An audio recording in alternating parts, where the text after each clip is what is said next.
Olá, meu querido, olá, minha querida. Sejam todos muito bem-vindos ao nosso canal Universo da Mulher. Aqui é a sua amiga e sua irmã Anita Castro. E nós estamos começando mais uma partilha dos estudos da obra de André Luiz. Nós vamos iniciar hoje a leitura do segundo livro que trata da série sobre a vida no mundo espiritual, que é o livro Os Mensageiros. E nós vamos começar aqui pela leitura do prefácio do livro Os Mensageiros.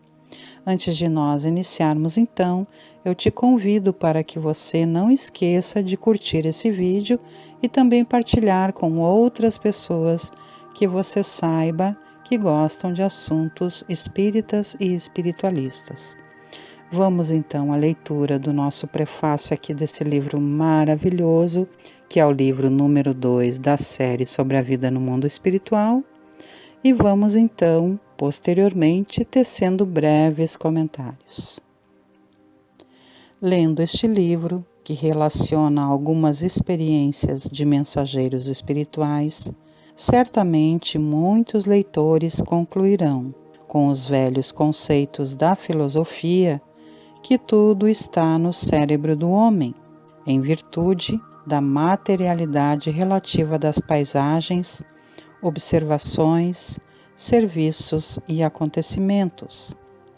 Forçoso é reconhecer, todavia, que o cérebro é o aparelho da razão e que o homem desencarnado, pela simples circunstância da morte física, não penetrou os domínios angélicos, permanecendo diante da própria consciência, lutando por iluminar o raciocínio e preparando-se para a continuidade do aperfeiçoamento noutro campo vibratório. Ninguém pode trair as leis evolutivas. Se um chimpanzé, guindado a um palácio, encontrasse recursos para escrever aos seus irmãos de fase evolucionária, quase não encontraria diferenças fundamentais para relacionar ante o senso dos semelhantes. Daria notícias de uma vida animal aperfeiçoada e talvez a única zona inacessível às suas possibilidades de definição estivesse justamente na auréola da razão que envolve o espírito humano. Quanto às formas de vida, a mudança não seria profundamente sensível. Os pelos rústicos encontram sucessão nas casimiras e sedas modernas. A natureza que cerca o ninho agreste é a mesma que fornece estabilidade à moradia do homem. A fauna ter-se-ia transformado na edificação de pedra. O prado verde liga-se ao jardim civilizado. A continuação da espécie apresenta fenômenos quase idênticos. A lei da herança contínua com ligeiras modificações. A nutrição demonstra os mesmos trâmites. A união de família consanguínea revela os mesmos traços fortes. O chimpanzé, desse modo, somente encontraria dificuldade para enumerar os problemas do trabalho, da responsabilidade, da memória enobrecida, do sentimento purificado, da edificação espiritual, enfim, relativa à conquista da razão. Em vista disso, não se justifica a estranheza dos que leem as mensagens do teor das que André Luiz, endereçadas aos estudiosos devotados à construção espiritual de si mesmos. O homem vulgar costuma estimar as expectativas ansiosas à espera de acontecimentos espetaculares, esquecido de que a natureza não se perturba para satisfazer a pontos de vista da criatura. A morte física não é salto do desequilíbrio e passo da evolução simplesmente. A maneira do macaco que encontra no ambiente humano uma vida animal enobrecida O homem que após a morte física mereceu o ingresso nos círculos elevados do invisível, encontra uma vida humana sublimada. Naturalmente, grande número de problemas referentes à espiritualidade superior aí espera a criatura, desafiando-lhe o conhecimento para a ascensão sublime aos domínios iluminados da vida. O progresso não sofre estacionamento e a alma caminha incessantemente, atraída pela luz imortal. No entanto, o que se nos leva a grafar este prefácio singelo não é a conclusão filosófica, mas a necessidade de evidenciar a santa oportunidade de trabalho do leitor amigo nos dias que correm. Felizes os que buscarem na revelação nova o lugar de serviço que lhes compete na terra, consoante a vontade de Deus.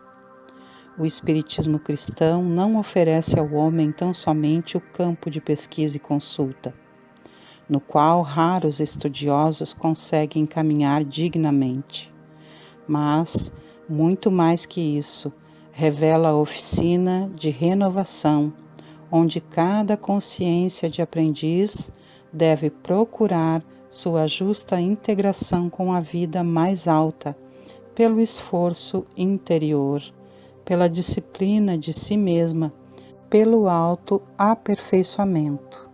Não falta concurso divino ao trabalhador de boa vontade. E quem observar o nobre serviço de um aniceto, reconhecerá que não é fácil prestar assistência espiritual aos homens. Trazer a colaboração fraterna dos planos superiores aos espíritos encarnados não é obra mecânica, enquadrada em princípios de menor esforço. Claro, portanto, que para recebê-la não poderá o homem fugir aos mesmos imperativos. É indispensável lavar o vaso do coração para receber a água viva, abandonar envoltórios inferiores para vestir os trajes nupciais da luz eterna. Entregamos, pois, ao leitor amigo as novas páginas de André Luiz, satisfeitos por cumprir um dever. Constituem o relatório incompleto de uma semana de trabalho espiritual dos mensageiros do bem, junto aos homens, e, acima de tudo, mostram a figura de um emissário consciente e benfeitor generoso em Aniceto, destacando as necessidades de ordem moral no quadro de serviços dos que se consagram às atividades nobres da fé. Se procuras, amigo, a luz espiritual, se a animalidade já te cansou o coração, lembra-te de que, em espiritualismo, a investigação conduz sempre ao infinito, tanto no que se refere ao campo infinitesimal, como à esfera dos astros distantes, e que só a transformação de ti mesmo, à luz da espiritualidade superior, te facultará acesso às fontes da vida divina. E, sobretudo, recorda que as mensagens edificantes do além não se destinam apenas à expressão emocional, mas, acima de tudo, ao teu senso de filho de Deus, para que faças o inventário de tuas próprias realizações e te integres, de fato, na responsabilidade de viver diante do Senhor. Emmanuel, Pedro Leopoldo, 26 de fevereiro de 1944. Então, gente, olha só, Emmanuel, como sempre, vem aqui fazendo o prefácio dos livros do nosso querido amigo André Luiz. E, como sempre, entendendo que nós estamos ainda no plano humano e que muitas pessoas podem, sim, achar que é coisa aí da cabeça do Chico, né? Que fez a criação desses livros que até hoje falam, né, gente? com todas as provas que já foram comprovadas, há muitas pessoas ainda que dizem que as obras do Chico eram coisas da cabeça dele, não é? Por causa da similaridade dos ambientes. Só que as pessoas aqui não entendem que o nosso planeta imita as zonas espirituais e que os criadores do divino, no nosso caso aqui, o nosso Cristo na Terra, Jesus, criou o planeta junto a Deus para abençoar as nossas vidas com similaridades, claro, dos mundos espirituais. Então, as cenas que lá vão ser encontradas na paisagem vão ser parecidas sim com aquelas que temos aqui na Terra. Claro que cenas mais aperfeiçoadas na natureza, não é mesmo? Mas vão aparecer sim cenas. Então Emmanuel já começa aqui nos falando sobre isso, não é? E aí ele compara a nossa humanidade, porque ainda há muita animalidade em todos nós, com um macaco que chega lá num lugar, num palácio, não é? E ele não vai ter ali muitas ideias para poder falar sobre a beleza daquele local, a não ser algumas mudanças poucas que ele vai perceber. E aí ele nos convida no final aqui a estarmos atentos ao que é proveitoso para o crescimento do nosso espírito, para o crescimento da nossa evolução, para a nossa busca de conhecimentos para evoluir o nosso moral, para que possamos caminhar em direção ao poder divino.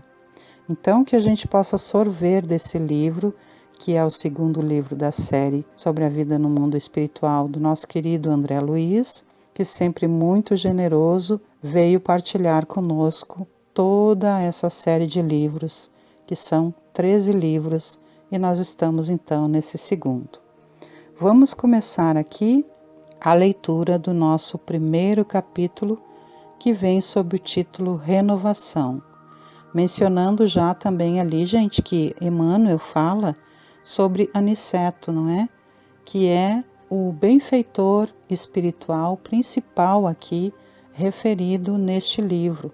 Ele é que coordena as equipes espirituais que nós vamos aqui acompanhar os seus trabalhos maravilhosos, ok? Então vamos lá. Primeiro capítulo, Renovação. André Luiz começa nos contando. Desligando-me dos laços inferiores que me prendiam às atividades terrestres, elevado entendimento felicitou-me o espírito. Semelhante libertação, contudo, não se fizera espontânea. Sabia, no fundo, quanto me custara abandonar a paisagem doméstica, suportar a incompreensão da esposa e a divergência dos filhos amados. Guardava a certeza de que amigos espirituais abnegados e poderosos me haviam auxiliado a alma pobre e imperfeita na grande transição. Antes, a inquietude relativa à companheira torturava-me incessantemente o coração, mas agora, vendo-a profundamente identificada com o segundo marido, não via recurso outro que procurar diferentes motivos de interesse. Foi assim que, eminentemente surpreendido, observei minha própria transformação no curso dos acontecimentos. Experimentava o júbilo da descoberta de mim mesmo. Dantes vivia a afeição do caramujo, segregado na concha, impermeável aos grandiosos espetáculos da natureza, rastejando no lodo. Agora, entretanto, convencia-me de que a dor agira em minha construção mental à maneira de aluvião pesada, cujos golpes eu não entendera de pronto. A aluvião quebrara a concha de antigas viciações do sentimento. Libertara-me, expusera-me o organismo espiritual ao sol da bondade infinita, e comecei a ver mais alto, alcançando longa distância. pela primeira vez, cataloguei adversários na categoria de benfeitores. Comecei a frequentar de novo o ninho da família terrestre, não mais como senhor do círculo doméstico, mas como operário que ama o trabalho da oficina que a vida lhe designou. Não mais procurei na esposa do mundo a companheira que não pudera compreender-me, e sim a irmã a quem deveria auxiliar, quanto estivesse em minhas forças. Abstive-me de encarar o segundo marido como intruso que modificara meus propósitos para ver apenas o irmão que necessitava o concurso de minhas experiências. Não voltei a considerar os filhos propriedade minha e aluí companheiros muito caros, aos quais me competia estender os benefícios do conhecimento novo, amparando-os espiritualmente na medida de minhas possibilidades. Compelido a destruir meus castelos de exclusivismo injusto, senti que outro amor se instalava em minha alma. Órfão de afetos terrenos e conformado com os desígnios superiores que me haviam traçado diverso rumo ao destino, comecei a ouvir o apelo profundo e divino da consciência universal. Somente agora percebia quão distanciado vivera das leis sublimes que regem a evolução das criaturas. A natureza recebia-me com transportes de amor. Suas vozes agora eram muito mais altas que as dos meus interesses isolados. Conquistava pouco a pouco o júbilo de escutar-lhe os ensinamentos misteriosos no grande silêncio das coisas. Os elementos mais simples adquiriam, a meus olhos, extraordinária significação. A colônia espiritual que me abrigara generosamente revelava novas expressões de indefinível beleza. O rumor das asas de um pássaro, o sussurro do vento e a luz do sol pareciam dirigir-se à minha alma, enchendo-me o pensamento de prodigiosa harmonia. A vida espiritual, inexprimível e bela, abrira-me os pórticos resplandecentes. Até então, vivera em nosso lar como hóspede enfermo de um palácio brilhante, tão extremamente preocupado comigo mesmo que me tornara incapaz de anotar deslumbramentos e maravilhas. A conversação espiritualizante tornara-se indispensável. Aprazia-me, antigamente, torturar a própria alma com as reminiscências da terra. Estimava as narrativas dramáticas de certos companheiros de luta, lembrando o meu caso pessoal e embriagando-me nas perspectivas de me agarrar novamente à parentela do mundo, valendo-me de laços inferiores. Mas agora perdera totalmente a paixão pelos assuntos de ordem menos digna. As próprias descrições dos enfermos nas câmaras de retificação figuravam-se-me desprovidas de maior interesse. Não mais desejava informar-me da procedência dos infelizes, não indagava de suas aventuras nas zonas mais baixas. Buscava irmãos necessitados. Desejava saber em que lhes poderia ser útil. Identificando essa profunda transformação, falou-me Narcisa certo dia. André, meu amigo, você vem fazendo a renovação mental. Em tais períodos, extremas dificuldades espirituais nos assaltam o coração. lembre-se da meditação no Evangelho de Jesus. Sei que você experimenta a intraduzível alegria ao contato da harmonia universal após o abandono de suas criações caprichosas, mas reconheço que ao lado das rosas do júbilo, defrontando os novos caminhos que se descerram para a sua esperança, há espinhos de tédio nas margens das velhas estradas inferiores que você vai deixando para trás. Seu coração é uma taça iluminada aos raios do alvorecer divino, mas vazia dos sentimentos do mundo que a encheram por séculos consecutivos. Não poderia eu mesmo formular tão exata definição do meu estado espiritual. Narcisa tinha razão. Suprema alegria inundava-me o espírito, ao lado de incomensurável sensação de tédio, quanto às situações da natureza inferior. Sentia-me liberto de pesados grilhões, porém não mais possuía o lar, a esposa, os filhos amados. Regressava frequentemente ao círculo doméstico e aí trabalhava pelo bem de todos, mas sem qualquer estímulo. Minha devotada amiga acertara.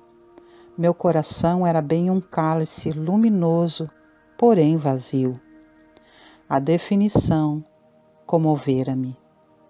Vendo-me as lágrimas silenciosas, Narcisa acentuou: encha sua taça nas águas eternas daquele que é o doador divino. Além disso, André, todos nós somos portadores da planta do Cristo na terra do coração. Em períodos como o que você atravessa, há mais facilidade para nos desenvolvermos com êxito se soubermos aproveitar as oportunidades. Enquanto o espírito do homem se engolfa apenas em cálculos e raciocínios, o Evangelho de Jesus não lhe parece mais que repositório de ensinamentos comuns. Mas quando se lhe despertam os sentimentos superiores, verifica que as lições do Mestre têm vida própria e revelam expressões desconhecidas da sua inteligência à medida que se esforça na edificação de si mesmo, como ensinamento do Pai. Quando crescemos para o Senhor, seus ensinos crescem igualmente aos nossos olhos. Vamos fazer o bem, meu caro. Encha seu cálice com o bálsamo do amor divino. Já que você sente os raios da alvorada nova, caminhe confiante para o dia. E conhecendo meu temperamento de homem, amante do serviço movimentado, acrescentou generosa: você tem trabalhado bastante aqui nas câmaras, onde me preparo por minha vez, considerando o futuro próximo na carne. Não poderei, portanto, acompanhá-lo, mas creio, deve você aproveitar os novos cursos de serviço instalados no Ministério da Comunicação. Muitos companheiros nossos habilitam-se a prestar concurso na terra nos campos visíveis e invisíveis ao homem, acompanhados todos eles por nobres instrutores. Poderia você conhecer experiências novas, aprender muito e cooperar com excelente ação individual. Por que não tenta? Antes que pudesse agradecer ao alvitre valioso, Narcisa foi chamada ao interior das câmaras a serviço, deixando-me dominado por esperanças diferentes de quantas abrigara até então, relativamente às minhas tarefas. Então, gente, olha só, assim nós concluímos esse capítulo e eu quero então fazer aqui alguns breves comentários, não é? No próximo capítulo, no capítulo 2, ele vai então conhecer o seu instrutor espiritual, que é um dos mentores mais abençoadores deste livro e de toda a caminhada de André Luiz, que é Aniceto. Mas até aqui então nós vamos fazer as nossas considerações, não é mesmo? Nós prestamos atenção que lá no último capítulo do livro Nosso Lar, André Luiz foi então declarado cidadão de nosso lar, não é mesmo? Quando ele então, após ter passado ali a visitar o seu lar e a princípio ter ficado enciumado devido a sua ex-esposa ter se casado novamente, né? E as filhas ali no caso não estavam assim tão saudosas dele, a mais velha sim, mas a mais nova não é? Então ele achou ali aquela situação meio que ingrata, meio que difícil no princípio, mas posteriormente ele assimilou bem e ele então passou aqui, como ele nos conta nesse primeiro capítulo, a ser ali um auxiliar do lar, abençoando espiritualmente aqueles a quem agora ele entendia como irmãos. Mas, ao mesmo tempo que sua alma se elevara profundamente, que ele tivera deixado as inferioridades terrenas de lado, e ele então houvera aqui evoluído, ele, por outro lado, se sentia um cálice luminoso, conquanto vazio. Por quê? Porque ele já não tinha mais aqueles sentimentos que ele emanava antes pela ex-esposa e pelos filhos. Ele agora entendia que ele era um auxiliar daquele lar e que eles todos eram seus irmãos.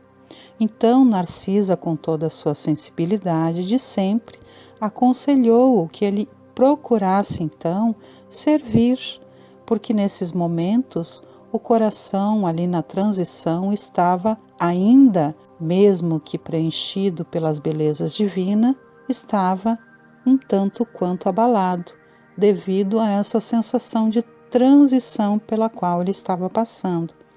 E então Narcisa lhe sugere que ele vá até o Ministério das Comunicações para ver se consegue ali serviços nesta área, não é? Para ir servir na Terra de outras maneiras, de outras formas. O que nós vamos ver aqui nesse livro, lindas considerações sobre esses serviços que Aniceto é então o instrutor de todo um grupo de espíritos. E nós percebemos o quanto André Luiz vai evoluindo, não é?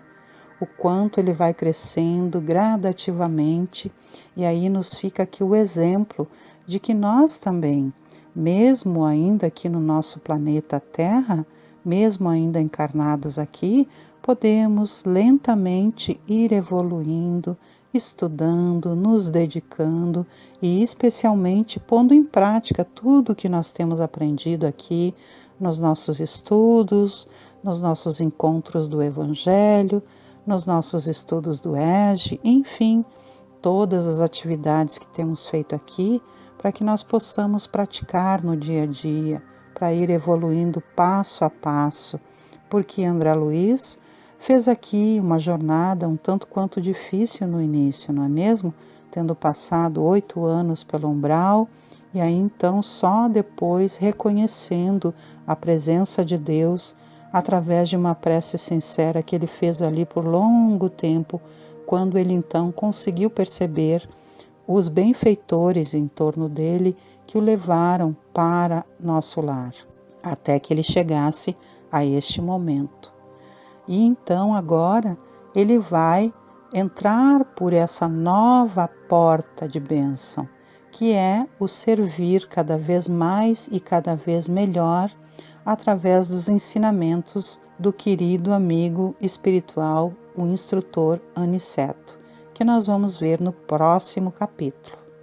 Que a gente possa aqui refletir profundamente, não é? O quanto é lindo quando um espírito vai reconhecendo as suas inferioridades e vai transformando passo a passo a sua caminhada evolutiva. É importante que nós nos recordemos que todos nós temos a oportunidade de evoluir porque Deus nos deu a todos essa chance maravilhosa. Então, que comecemos dia após dia, cada vez mais e mais, e continuemos persistindo nos caminhos da espiritualidade prática, para que nós, através das bênçãos que temos recebido, possamos caminhar um passo mais adiante em direção à nossa evolução e em direção às leis divinas. Sendo assim, meus queridos e minhas queridas, desejo que Deus Pai Todo-Poderoso nos abençoe, Jesus Cristo continue nos conduzindo, Maria Santíssima nos acolha sempre, e os nossos amados benfeitores estejam ao nosso lado em todo o tempo, para que possamos, através do nosso esforço, da nossa dedicação, do nosso empenho, da nossa boa vontade, andar com gratidão passo a passo em direção à nossa evolução. Lhes convido ainda para que todas as segundas-feiras às 19 horas venham estar aqui comigo no canal Universo da Mulher com Anita Castro, para que possamos fazer a partilha do ESG, estudo sistematizado da doutrina espírita, todas as terças-feiras às 19 horas. Minhas queridas amigas e irmãs, venham para cá para nós partilharmos a série Rebordando Linhas Ancestrais, que tem nos proporcionado momentos lindos de descontração e também de renovação do nosso interior. Também nas quartas-feiras, às 21 horas, vamos aqui nos reunir para fazer o Evangelho no Lar e recebermos as bênçãos de Jesus e da comitiva espiritual que sempre nos abençoa abundantemente. Nas quintas-feiras, às 18h30, vamos nos reencontrar para fazermos os estudos da obra de André Luiz, e às sextas-feiras, às 18 horas, a partir do momento do passe, nos reunimos aqui para receber os passes e os eflúvios benditos da espiritualidade superior. Assim sendo, meus queridos, deixo um grande beijo nos seus corações e me despeço. Que haja sempre em nossos caminhos muita paz e muita harmonia. Tchau, tchau, queridos e queridas.